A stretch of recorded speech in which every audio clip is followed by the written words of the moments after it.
So guys, bentang-benta yung lumpiang tugi dito sa bahay. So, ay sinayan mo. So, bentang-benta yung lumpiang tugi dito. So, nag-request na naman sila na magluluto daw ako ng tugi. So, eto, gumagawa ako. So, ang gagawin, una natin gagawin guys, saglit. Hindi ko na po yung start.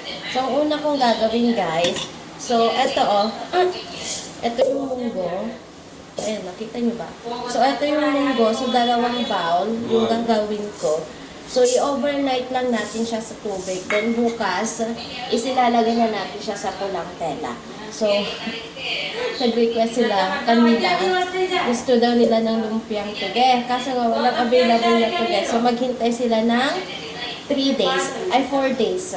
3 or 4 days. Nakalimutan.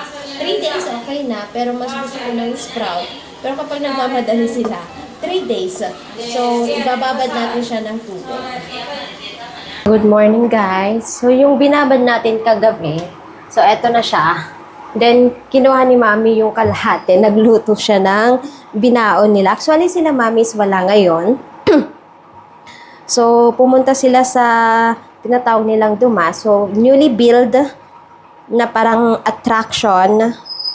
So, andun sila ngayon. Bali, alas 10 silang umalis. Then, ngayon is 11. So, ang niluto niya ay, eto, yung binabad kong munggo. Kinuha niya yung kalahati. So, ngayon naman, gagawin natin is yung tuge.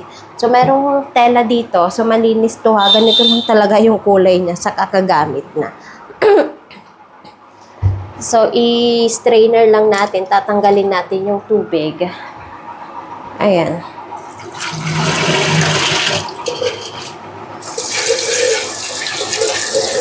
Make sure guys, kapag nilipat nyo na siya sa tela, may makikita na kayong parang puti-puti. Ayan o. Ewan ko kung kita. Kita ba? So, may makikita kayong puti-puti. So, it means ready na siyang ilipat sa puting tela.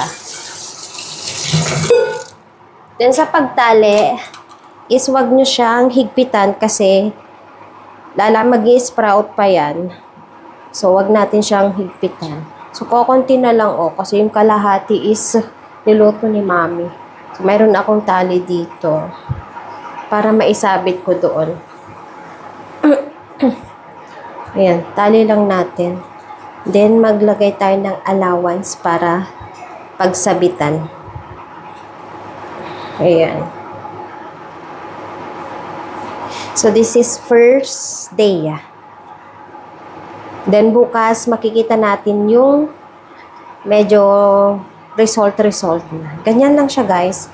Then, isasabit natin siya dyan. Tanggalin natin to. Then, every time na pupunta tayo dito sa kusina, diligan lang natin para tayong may halaman. Pag kasi hindi mo siya diniligan or binuhasan ng tubig, hindi yan mag-i-sprout. Ang magiging result, babaho to, masisira. So, dapat always basa itong munggo para mag-sprout. So, yung iba is nilalagay sa may bottle, sa mga Sprite, sa mga soft drinks. So, ganito yung turo sa akin ni Mami. Ayan. So, yun lang guys. So, wala namang ganap ngayong araw. So, kakain tayo ng pansit canton ngayon. So, may pansit canton ako. Galing sa Pilipinas. Then, may rice. Papakita ko sa inyo, guys. So, ito yung rice. Tapos na silang kumain, yung dalawang matanda. So, ito yung rice na kakainin ko. So, hindi naman ako gaano matakaw, no? Tignan nyo naman kung gaano kadami. Then, pansit canton. Okay na ako, masaya na ako doon. So, yun lang, guys. Then, ipapakita ko sa inyo itong araw na to kung ano yung mga gagawin ko. Kasi wala namang event. Then, sinayan andun, nagbabasa. Then, literal na mag-isa ko lang talaga dito sa bahay. Kasi yung dalawang matanda, di ko naman makausap. Hindi ko sila machika-chika. So, siguro kakain ako habang nanonood. Kasi may release na Avatar, yung season 2. So, papanoorin natin yun. So, guys, it's a second day na ng ating pag-sprout ng munggo. So, eto na siya, guys. So, kakadilig ko lang, pero didiligan pa rin natin para akong may alagang halaman. Ayan o. So, diligan lang natin yan hanggang hindi siya pwedeng madry. Dapat mabasa-basa siya para mag-sprout ng maayos. Then, alam nyo ba, so ngayong araw is super lakas ng ulan. Kasi nga, start na ng monsoon. So, eto si Nayan, may sakit. So, pagkatapos kong nilagnat, siya naman ang sumunod. So, si Mami is gumawa siya ng inumin niya. Papakita ko sa inyo, guys. So, tignan nyo, ang lakas na ulan. Then, lucky lang ganda ng society namin. So, hindi siya binabaha. So, ipapakita ko yun sa baba kung bakit hindi binabaha. Tara sa baba, guys. Kung titignan, parang papasok na yung tubig dito sa may gate namin. So, andito ako ngayon sa may pinaka-ground floor namin. So, actually, konting-konti na lang. Halos magkapantay yung kalsada at papunta dito sa loob ng bahay. So, alam nyo ba kung bakit hindi kami binabaha? Is meron ginawang drainage. So, ayun no. So, nakikita nyo ba yon? So, hindi talaga kami babahain. So, tatanggalin lang natin itong eto para dumalo yung tubig. Pati ito, tanggalin natin siya. So, hindi kami binabaha, guys. So, pati dun sa area na yan. So, every corner ng street namin is mayroong drainage. So, nakikita nyo yung mga takip-takip na malalaki. So, dyan nililinisan nung mga taga-government. Ayan, oh. So, kaya hindi tayo binabaha dito sa society. Ang ganda. So, guys. So, ako yung naunang may sakit. So, siya naman ngayon ang sumunod. So, Nayan, what are you drinking right now?